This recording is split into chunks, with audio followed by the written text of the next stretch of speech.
అందమైన చర్మ సౌందర్యం మీ సొంతం. Second aqua radiance deep cleansing gel.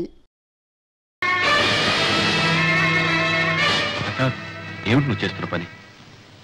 దేశం ఆయన ఎప్పుడూ మర్చిపోయింది. ఆయన ఇప్పుడు వెళ్ళిపోయారు. ఆయన చివరి రోజుల్లో ఇవన్నీ ఆయన్ని వెక్కిరించాయి.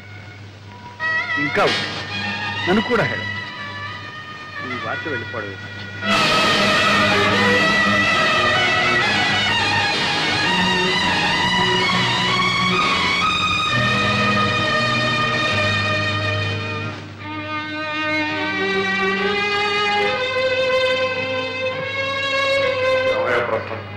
అంతా పూర్తి చేసుకుని వస్తున్నావు. నువ్వు ఒక్కడిని వెళ్తే సరిపోతుంది అనుకున్నావు. సరిపోయింది మీ నాన్నే కాదయ్యా, నా ప్రాణ స్నేహితుడు. సమయానికి ఆ దెబ్బకు గారు స్టార్ట్ కాలేదు కానీ లేకపోతే వాడు అక్కడ కాలిపోతుంటే నేను ఇక్కడ కూర్చుని ఉంటాను. ఎవరొచ్చి మొత్తం చేసేది అంతా అయిపోయింది. సరే కూర్చో. ఒకసారి దుర్గతో మాట్లాడాలి. అలా అమ్మా దుర్గా, చూడమ్మా, ప్రసాద్ ఏదైతే మాట్లాడారట. ఒకసారి మీరిద్దరం అలా బయటకు వెళ్ళి అలాగే వెళ్ళం.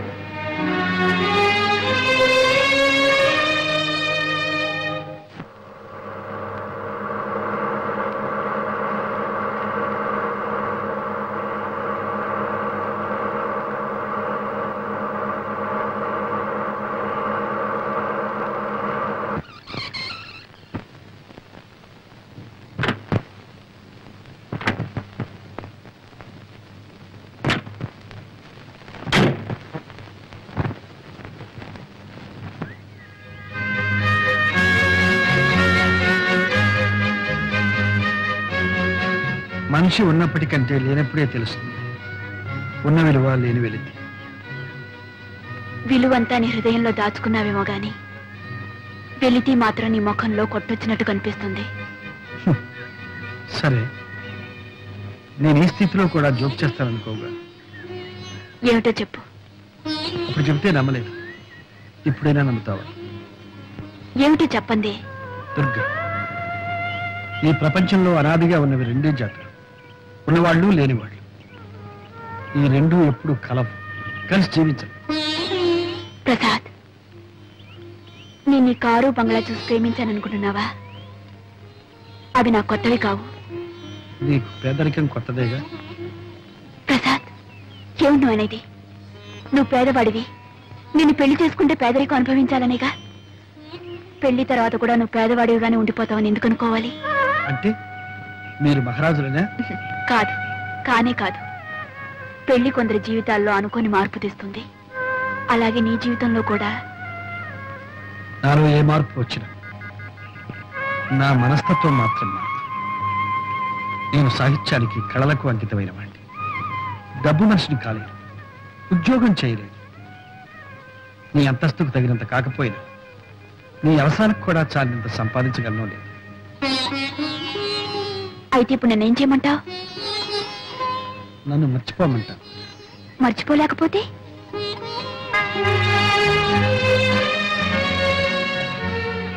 కనీసం బాగా ఆలోచించైనా నిర్ణయం తీసుకోమంటా. అంతేనా? సరే, అలాగైతే బాగా ఆలోచించి నిర్ణయిస్తాను. నీకు తెలుసో తెలీదో, ఊళ్ళో ఉన్న ఆడపిల్లలందరూ ప్రసాద్ అంటే పడి చస్తున్నారే. ఆ తత్సేవనే చేసుకోమనండి. కింద భూమి పైన ఆకాశం తప్ప ఏమీ లేని ఆ దరిద్రుణ్ణి. ఇదిగో ఆ మాట నొత్తట్టాను. మనం ఒకప్పుడు అష్టదరిద్రులం అయిపోయి నడివీటకు పడ్డాం. ఆ సమయంలో వాళ్ళ నాన్న ఆదుకుని సహాయం చేపట్టే మళ్ళీ మనం ఈనాడు స్థితిలో ఉన్నామే. మనుషులు అయినందుకు మనకు ఆ మాత్రం కృతజ్ఞత ఉండాలి. మీకంత కృతజ్ఞత ఉంటే సహాయం చెయ్యండి, డబ్బు ఇవ్వండి, బాగా కట్నం వచ్చి ఇంకో అమ్మాయిని తీసుకొచ్చి పెళ్లి చెయ్యండి. చెయ్యొచ్చు, కానీ నీ కూతురు అతను ప్రేమిస్తోంది. మరి దానికేమండి? దానికేం తెలుసండి? ప్రేమగిమ ప్రేమట ప్రేమ. ఆ అబ్బాయి సంగతి తెలియక ప్రేమించుంటుంది. ప్రేమించి కూడా తెలిస్తే మానేస్తుందంటావా? తప్పకుండా మానేస్తుంది. ఎంత మంచి కూతురు కన్నావే మహాతల్లి. డబ్బుంటే ప్రేమించి లేకపోతే మానేసేది ఆడదా? ఇది ఒకందుకు మంచిదలే. నీ కూతురు అతన్ని పెళ్లి చేసుకోకుండా ఉంటాం అతని అదృష్టమే. మరీ మంచిది. ఇంకా ఈ పెళ్లి మాట ఎత్తకండి. అబ్బాయినికి రావద్దని చెప్పండి, మన అమ్మాయి మీద ఆశలు పెట్టుకోవద్దని చెప్పండి. ఖచ్చితంగా చెప్పండి. ఆ మాట ఏదో నీ కూతురే చెప్పండి. నా పెళ్లి గురించేగా మీరు మాట్లాడేది? అవునమ్మా, మీ అమ్మ నా పెళ్లి విషయంలో దయచేసి మీ ఎవరి ప్రసక్తి నాకు వద్దు. నేను ప్రసాద్ని మనసారా ప్రేమించాను. అతన్నే పెళ్లి చేసుకోవాలని నిర్ణయించుకున్నాను. నీకేమైనా మర్చిపోయిందా? అమ్మా, మీరు కాదంటాం, నేను అవునంటాం, ఈ మామూలు రభసంతా వద్దు. నా ఇష్ట ప్రకారం పెళ్లి చేస్తే చేయండి, లేకపోతే నేనే చేసుకుంటాను. శుభం.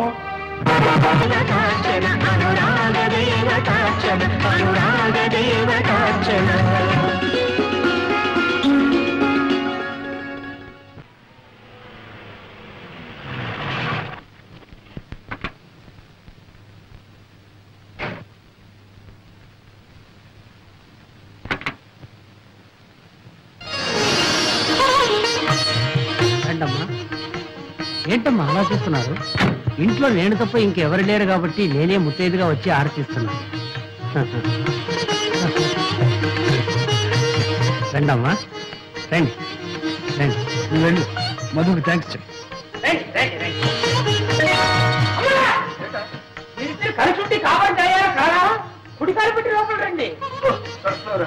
రండి రండి. ఎక్కడ చూసినా పంపితేలా చూసా పాప మంచి రక్తం చూసి ఎన్ని రోజులు అయిందో. 3 రోజులు ఈ బాధ, తర్వాత మీరే అలవాటు పడిపోతారు.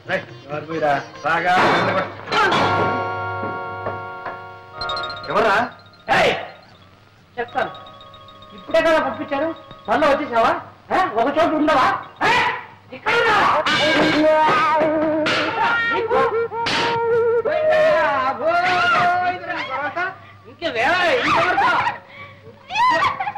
ఏం కంగారు ఉండకండి, చంపేశారు కదా, ఏం చేయదు. నువ్వు బర్ర పోతున్నావు. ఒకవేళ పెద్ద అక్కడ చూస్తే చిన్నబాబుకి పెళ్లి అయిపోయింది, మీ కోడలు అందంగా ఉంది, చిన్నబాబు కాపురం బ్రహ్మాండంగా చేస్తున్నారు అని ఒక ముక్క పడే తీసుకెళ్ళి భయపడే. అదే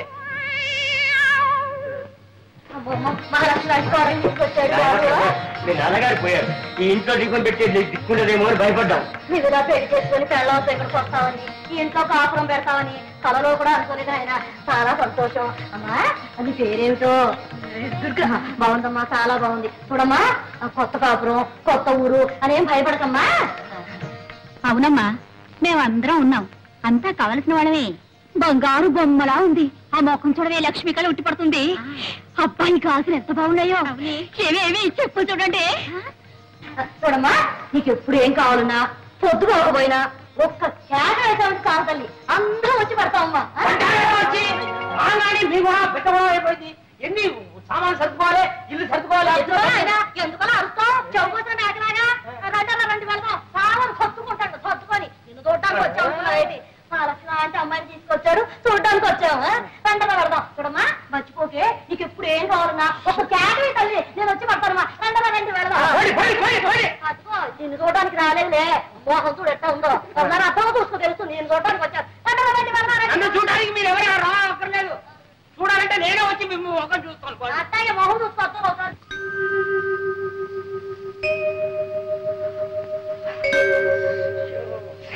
ఏమండి ఏమండి,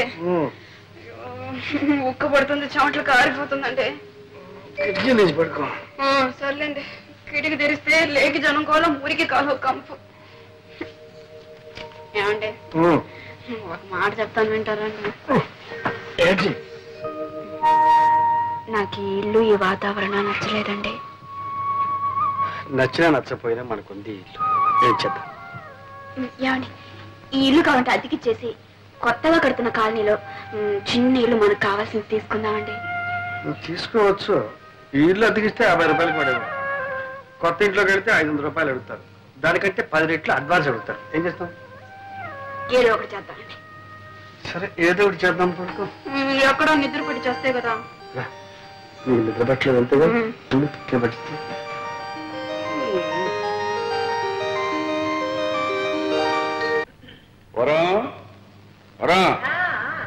వస్తున్నా.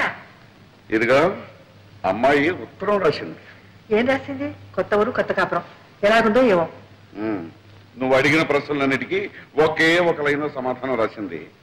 10,000 అర్జెంట్ కావాలట, వెంటనే పంపని రాసింది. పాపం, ఏ అవసరమో ఏమో, వెంటనే పంపండి. నేను పంపను. ఎందుకు పంపరు? ఇలా పంపడం మనం ప్రారంభిస్తే అదే అలవాటైపోయి మన ఆస్తి అంతా అరిగిపోతుందా కరిగిపోతుందా? ఆస్తి అంతా అరిగిపోదు కరిగిపోదు, దాని అహంభావం పెరిగిపోతుంది. పుట్టింటి దగ్గర నుంచి డబ్బు తెప్పించుకుని ఏ ఆడదే భర్త అంటే గౌరవం అవుతుంది. పైగా అల్లుడు రాశాడంటే అదొక పద్ధతి. అంటే పంపరు. సరే పంపరు అని తెలుగులోనే చెప్పాను, అర్థం చేసుకో.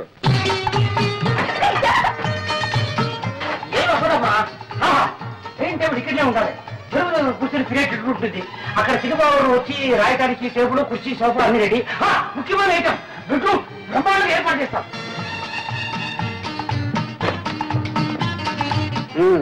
అలంకరణ అయిపోయిందా? అంతా అయింది, అంటే కాలేదు. చూడండి, ఇదే హాల్. ఎవరైనా పెద్దవాళ్ళు వస్తే ఇక్కడ కూర్చుంటారు. ఎలా ఉంది? బాగుంది కదా. మీ ఆఫీస్ రూమ్ చూద్దరు కానీ రండి. చూడండి, ఇది మీ టేబుల్, ఇది మీ కుర్చీ. ఎవరైనా వస్తే కూర్చోవడానికి 2 కుర్చీలు చూసారా? ఆ తర్వాత మీరు అప్పుడప్పుడు రిలాక్స్ కావడానికి ఇది ఎలా ఉంది? బాగుంది బాగుంది. కానీ కానీ ఏంటి బ్రేక్ వేశారు? మరేం లేదు, ఇక్కడున్న ప్రతి వస్తువు నన్ను చూసి నువ్వెవరు నువ్వెవరు అని అడుగుతున్నట్టు అనిపిస్తుంది. ఎందుకంటే ఊరికి అలా చెప్తారు? డబ్బు మా పుట్టి నుంచి తెప్పించుకున్నాననిగా.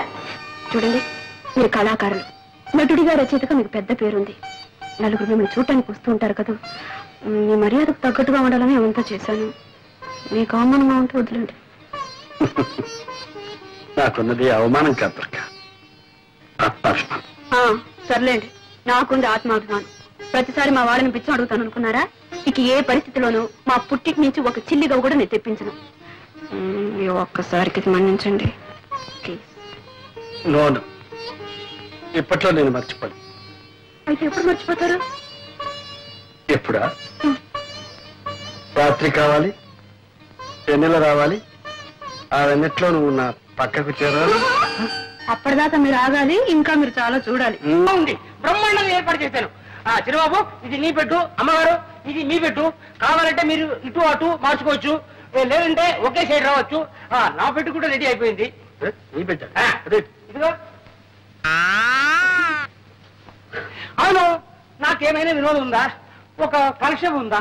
ఒక డ్రామా లేదు, ఒక సినిమా లేదు, కనీసం ఇదేనా? క్షమించండి క్షమించండి. ఎప్పుడు పెద్దయిన దగ్గర పడుకుని అదే అలవాట్లో ఇలా జరిగిపోయింది. ఉండేవరా, ఎప్పటికైనా నాకు పనికొస్తుందేమో. ఊరుకోండి, మీరు పట్టుకెళ్ళు.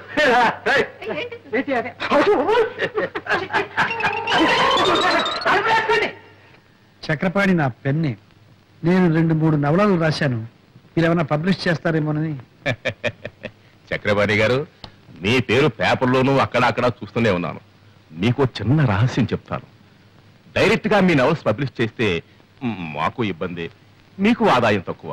అదే ఏ వారపత్రికలోనూ సీరియల్ గా వచ్చాయి పాపులర్ అయితే మీకు మంచి మొత్తం ఇవ్వచ్చు, మాకు 4 రాళ్ళు గిడతాయి. నిజమేననుకోండి, కానీ సీరియల్ అంటే. ఆగండి పోనీ ఓ మంచి సలహా ఇస్తాను. సెక్స్ నోట్స్ రాయింది, టైటిల్స్ కావస్తే నేను ఇస్తాను. ఆడదాని తృప్తి, మగవాడి శక్తి. అబ్బా, ఏ వ్రతి అందులోనే ఉంది. ఇంకా ఎన్నో ఉన్నాయండి. చిచ్చి, ఆ చెత్త రాయడం నా వల్ల కాదు. భలేవారండి మీరు. ఈ రోజులో సెక్స్ కున్న విలువ దేనికి లేదండి. మీ రైటర్స్ కి మార్కెట్ స్టడీ తక్కువ. అసలు పుస్తకాల్లాగా ఎందుకు, ఏ అడ్వర్టైజ్మెంట్ అన్నా చూడండి, ఆఖరికి మగవాడు గెడ్డం గీసుకునే బ్లేడ్ కూడా సెక్సీగా ఉండవు అందమైన అమ్మాయి ఫోటో వేసేస్తున్నారు. ఇది వ్యాపారం అండి, వ్యాపారం. అలాంటి ఆదాయాలు వ్యాపారాలు నాకు వద్దులేండి, నేను వస్తాను. వెళ్ళిరండి. ఏమండి, మిమ్మల్ని చూడాలని ఎవరు లేడీస్ వచ్చారు. ఇంటిట్లాగే బయలుదేరారు. డ్రెస్ చేసుకుని స్మార్ట్ గా వెళ్ళండి. మరీ స్మార్ట్ గా ఉంటే వాళ్ళు ఏమైనా లవ్ చేస్తారేమో. మీకు అభయం ఏం అక్కర్లేదు, నేను కనిపెడుతూనే ఉంటాను లేండి. మీరు పదండి. ఏమనుకోకండి, 5 minutes లో వచ్చేస్తారు. పర్వాలేదు. ఏం చేసుకుంటారు? కాఫీయా, కూల్ డ్రింకా? థ్యాంక్స్. ఏముందా? ఏమొద్దంటే ఎలాగంటే ఏదైనా తీసుకోండి. కాఫీ తీసుకొస్తానా?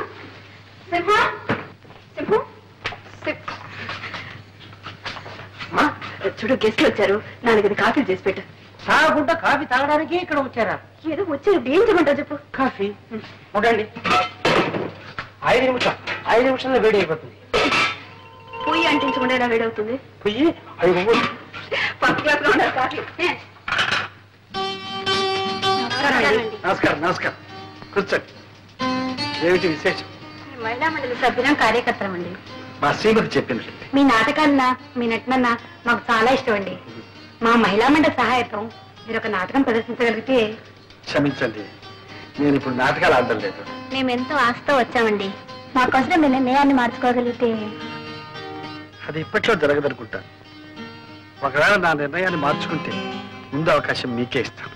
థ్యాంక్స్ అండి.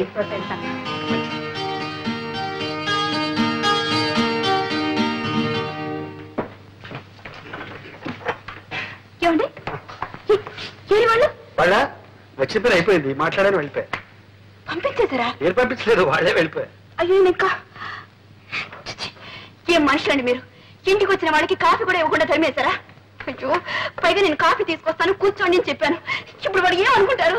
ఏమనుకుంటారు? వాళ్ళు ఏమనుకోరు. మిమ్మల్ని గురించి ఏమనుకోరండి. ఇంటి మంచి మర్యాద కాపాడవలసింది ఇల్లాలు. నన్ను గురించి చండాలంగా అనుకుంటారు. వాటిని పగలగొట్టావు సరే, మళ్ళీ అతగలవా? నా పరువుని ముక్కలు ముక్కలు చేశారు, దాన్ని అతగలరా?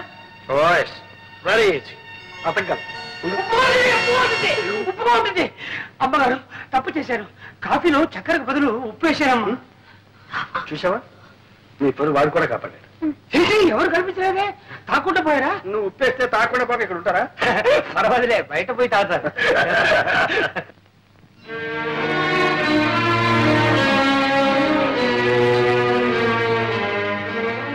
ఏమండి, భోజనం అంటారండి.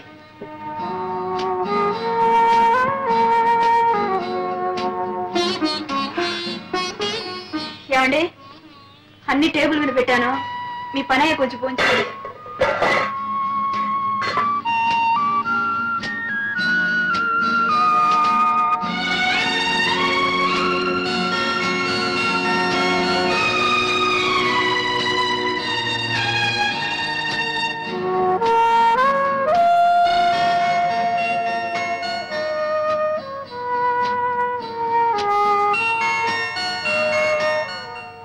చక్రపాణి గారు, మీ అభిమానుల దగ్గర నుండి అబ్బబ్బబ్బా రోజు కొన్ని వేల ఉత్తరాలు వస్తున్నాయి.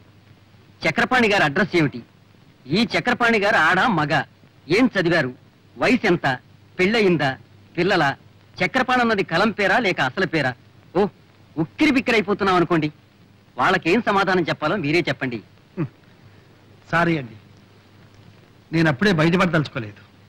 అభిమానులకు మాత్రం కృతజ్ఞతలు తెలియపరచండి. నా అడ్రస్ కావాలంటే కేర్ ఆఫ్ మీ పత్రికనివ్వండి. సరే, అలాగే.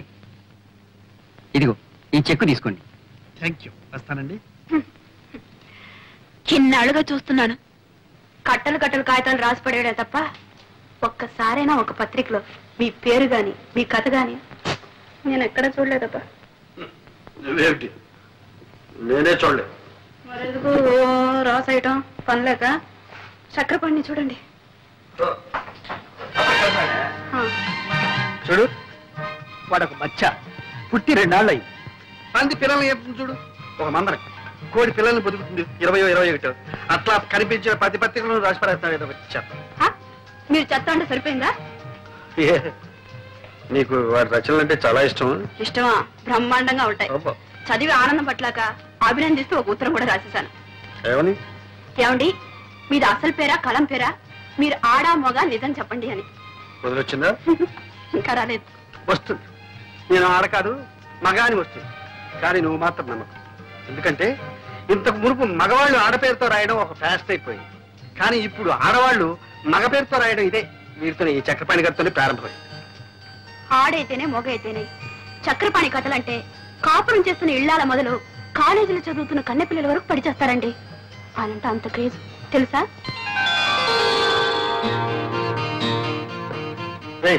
ఏమిట్రా కాలుగాలి పిల్ల అలా తిరుగుతున్నావు? చిట్టుబాబు, అమ్మగారికి ఒళ్ళు బాగలేదని డాక్టర్ అమ్మగారిని తీసుకొచ్చాను. ఏమైంది అమ్మగారికి? ఏమో తెలియలేదు, పరీక్ష చేస్తున్నారు. కంగారు పడాల్సింది ఏమీ లేదండి. మీ శ్రీమతి హెల్త్ పర్ఫెక్ట్ గా ఉంది. మీకు పుట్టబోయే బిడ్డ కూడా హెల్తీగా గుమ్మడి పండ్లా పుడతాడు. Thank you doctor. దుర్గా తడిగా పుడుతుంది. నో, మిమ్మల్ని తండ్రిని చేస్తుంది. అయ్యో అయ్యో, నా చిన్న గురికి నేను సేవ చేయాలి. అవునమ్మా, ఎన్ని రోజులు పడుతుంది? 6 నెలలు పడుతుంది. 6 నెలలే?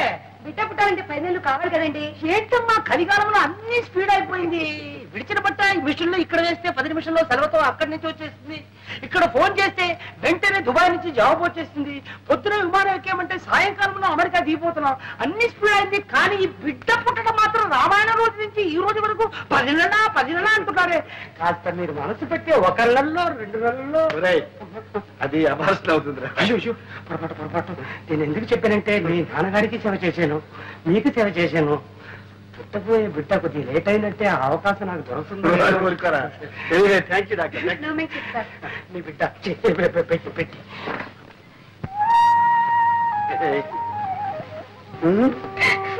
గొప్ప పనే చేసేవాళ్ళే. ఏంటి చింతకాయలు తీసుకురానా మట్టి బట్టలు తీసుకురానా? No, I must thank you. Is it? Come on, thank you.